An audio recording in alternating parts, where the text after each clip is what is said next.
कुछ ऐसे वाक़यात के जिन पे बात करना बहुत ज़रूरी है, जो कि हमें हमारी समाज पे ऐसा गहरी छाप छोड़ जाते हैं, जिस पे हमें कहना पड़ता है कि इंसान कहते हुए भी अपने आप को शर्मिंदगी होती है। किस तरीके से दो दोस्त आपस में लड़के एक एक कत्ल कर सकते हैं, जिंदा जला सकते हैं, और ये केस अब इसकी गुत्थियां जो है वो उलझती जा रही हैं। मुस्तफ़ा आमिर कत्ल केस की हम बात कर रहे हैं। बिल्कुल। और अब अदालत जो उस पर पेशरफ हुई है, कल भी हमने इस केस के हवाले से आपको बताया था। इसमें पेशरफ ये हुई है कि मुलजिम अरमकान का जो है वो 4 रोज़ा रिमांड दिया गया है, जिस्मानी रिमांड दिया गया है, और आइंदा समात पर मुकदमे की जो पेशरफ है उसमें मेडिकल रिपोर्ट भी मांग ली गई है। इसके अलावा अरमकान जब कमरा अदालत में पहुँचे तो वो वहाँ पर बेहोश हो गए हैं, और मुस्तफ़ा आमिर की कब्र कुशाई के हवाले से भी कल जो है वो कह दिया गया है। The most interesting part of the story is Sadia, वो ये कि इनके वालिद जो हैं वो ये कह रहे हैं कि मेरा बच्चा नशा करता है।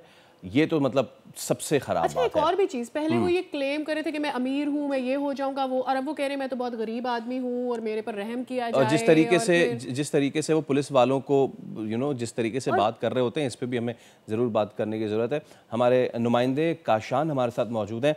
काशान, क्या सिचुएशन है इस वक्त, और तफ्तीश कहाँ तक पहुँची है, ये बताएं। इसमें पुलिस की भी कोई इन्वॉल्वमेंट अब सामने आ रही है मुबैना तौर पे? जो वालिद है अरमकान के, वो बिलाल टेंशन का नाम ले रहे हैं।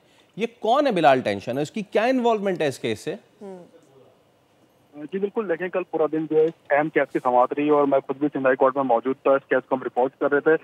उसके बाद जस्टिस जफर राजपूत साहब ने रिमार्क देते हुए कल ही पेशी करने का हुक्म दिया था। फिर समाज जो है वो इंसदादिशन गर्दी अदालत मुंतकिल हो गई थी। जहाँ तक आपने बात करी इसके वालिद साहब से, तो उसके वालिद साहब से भी कल हमारी बात हुई, और गुज़िश्ता रोज पहले वो कराची प्रेस क्लब पर भी आए थे, तो उन्होंने बात करी। बिलाल टेंशन जो है वो अरमान का कोई करीबी साथी था। ये जो मुबैना तौर पर बताया गया, जो गैर कानूनी कॉल सेंटर इसके घर में जो बंगले पे चलाया जा रहा था, तो उसका बिलाल टेंशन का भी उसमें हिस्सा मौजूद था।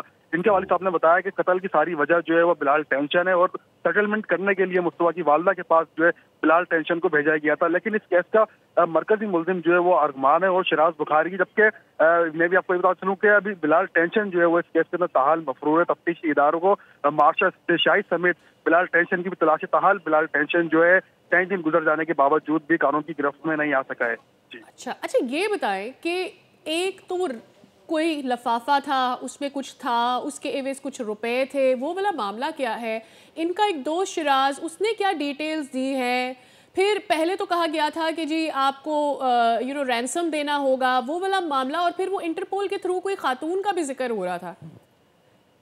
बिल्कुल, देखें कल तफ्तीश इदारों की जानिब से इसकी शिराज बुखारी जो है इसकी इंट्रोगेशन रिपोर्ट जारी की गई है। शिराज बुखारी ने जो है कत्ल के हवाले से उसके अंदर अहम इंकशाफात करे। शिराज बुखारी के इंट्रोगेशन रिपोर्ट में बताना है कि जिस टाइम में मुस्तफा को इसके बंगले पर कत्ल किया गया अरमान के, तो उस टाइम पर गाड़ी में डालने वाला शख्स जो है वो शिराज बुखारी था। फिर बंगले को जो गाड़ी के अंदर उसको डाला गया, फिर हफ्ते इलाके दरेजी में जलाने वाला भी मुलजिम जो है वो शिराज है।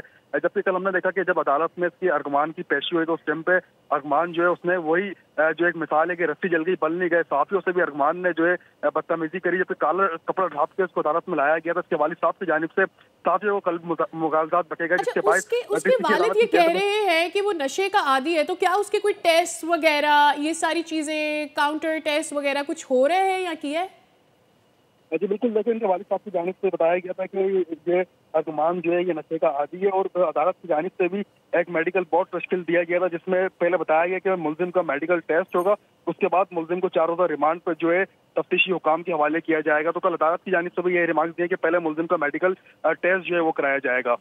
अच्छा, और काशान, अब 4 रोज़ा रिमांड पे तो दे दिया गया है। एक चीज़, अब इसमें बिलाल टेंशन की इन्वॉल्वमेंट भी आ गई। पहले ये चीज़ थी कि एक कोई खातून थी और उनके मामले पे झगड़ा हुआ, या इससे पहले पैसे की लेन देन थी, उसके मामले पे हुआ। मुझे ये बताएं कि क्या पुलिस पता कर पाई है उस कॉल सेंटर्स तो पूरे कराची, पूरे पाकिस्तान में चल रहे हैं, उस कॉल सेंटर में काम क्या होता था, और वो इलीगल कैसे था, कितना ये कमा रहा था, और ये सारी चीज़ें ज़रा डिटेल्स देना। हाँ जी बिल्कुल, देखें तफ्तीशी ज़राए से हमारी बात हुई, तफ्तीशी ज़राए बता रहे हैं कि ये गैर कानूनी कॉल सेंटर इस तौर पर था।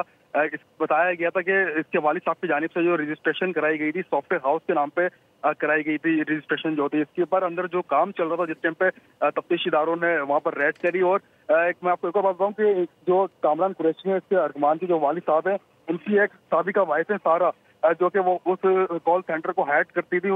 जो बताया गया है कि उनका लैपटॉप जो है वो भी तफ्तीशी इदारों के पास है और तफ्तीशी इदारे जो है उससे भी मजीद तहकीकात जो है कर रहे हैं और मजीद केस के अंदर अहम इंकशाफात भी सामने आने वाले हैं कि किस तरह जो है गैर कानूनी तौर पर जो है, अगर हम बात करेंगे क्रिप्टो करेंसी की बात करें या दिगर और जो गैर कानूनी तौर पर जो है काम किए जाते हैं, उसके भी अहम इंकशाफात जो है आने वाले दिनों में आएंगे, क्योंकि तफ्तीशी इदारे इस केस के ऊपर भी तफ्तीश कर रहे हैं और FIA की मदद भी ली जाएगी कि गैर कानूनी कॉल सेंटर जो है किस तरह यहाँ पर अर्निंग किया जा रहा था कराची के इलाके में। और बताया गया कि 70 से ज्यादा इसके अंदर अफराद जो है, कम उम्र बच्चे बच्चियां जो है वो यहाँ पर काम कर रही थी। जिस तरह से नॉर्मली कॉल सेंटर्स में होता है आमतौर पर इंटरमीडिएट मैट्रिक करके बच्चे जब फारिग होते हैं वो कॉल सेंटर्स में, और उनको लीगैलिटीज पता भी नहीं होती, बहरहाल उन्हें छोटे से टाइम में पैसे कमाने होते हैं, कुछ को अपनी यूनिवर्सिटीज के लिए इकट्ठे करने होते हैं, तो वो इस तरह के कॉल सेंटर्स में आ जाते हैं। अच्छी अंग्रेजी होती है तो भी काम कर लेते हैं।